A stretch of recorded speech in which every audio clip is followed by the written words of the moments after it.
मान के चलो खेसारी भैया वो जगह पर जाके इंटरव्यू देले बड़न। हाँ। तो पवन भैया देखले होकर तो उनको कुछ खलल होई में तो जाके कह देले बड़न खींच में बात का है। गाना तो बहुत चल बा खेसारी भैया के पवनो भैया के और विवाद का अपना काम में व्यस्त बनी वहाँ के अपना काम में व्यस्त बनी उनमें जे भी लोग बा वो लोग लड़ा देला चमचा। तो फिर कि जमन 10 जगे चीते जाके पहरे ले रे ओकरा एगो से पेट नहीं भरेला रे मिली महाजा हम मुहे जाके लूट ले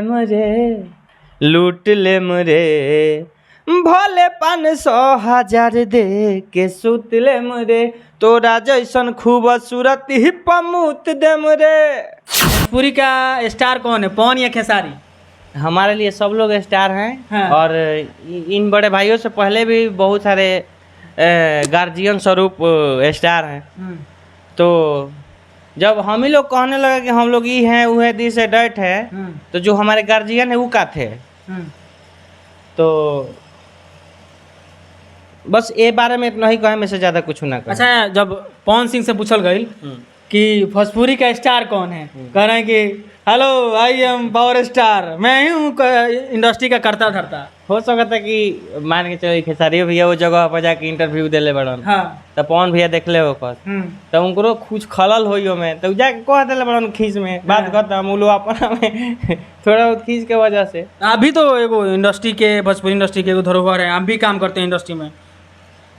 हाँ तो हमनी के बस उतना ही हक बा कि हमनी से जे छोट बा ओकरा बारे में बोल सकी सन, हमनी से जे बड़ बा ओकरा बारे में हमनी के बोले के हक नहीं है।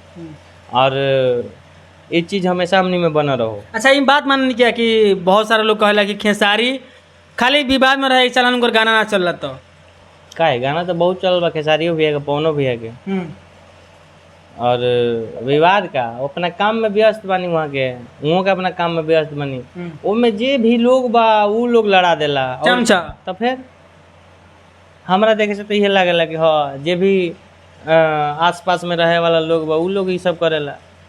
अच्छा, एक और बात है पवन सिंह का है कि पवन सिंह भोजपुरी में पहली बार 100 मिलियन का केक काटे थे। तो खेसारी का कहना है कि हम मौसम केक को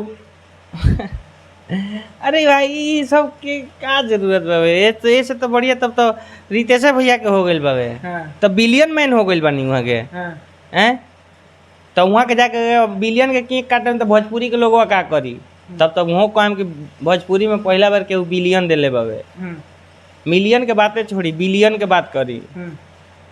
तो मतलब ये लोग जानबूझ के लड़े। बहुत सारे लोग कहता है पब्लिक ओपिनियन भी ले ले बनी सन तो कि खेसारी पवन के जब गाना वीडियो ना चली चाहे कुछ आवे वाला हुई नया तो ये लोग जानबूझ के विवाद कर लो। विवाद के बाद ना कुछ हम ये चीज़ के नहीं जानत कैसे कि ना हम बड़ भैया लोग के उतना हम करीब रहल बनी ना एथी कहले बनी हम फैन हई हमेशा हई दोनों भैया लोग से सीखे के मिलेला हमरा।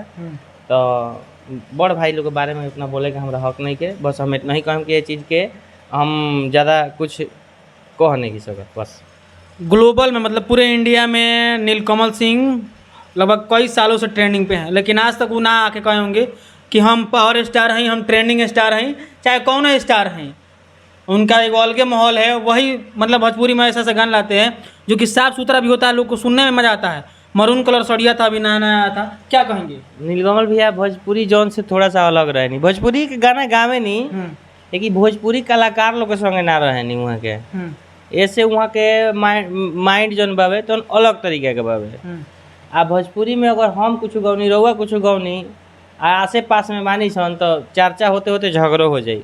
वहाँ के बहुत मैंने भोजपुरी में ही काम करनी लेकिन भोजपुरी के कलाकार लोग से थोड़ा दूर रहे नहीं वहाँ के जना के वजह से वहाँ के जौन भी गाना होता बूस्ट करेला अच्छा रहेला और अच्छा लागेला। विवाद से हटके रहे। जी जी जी।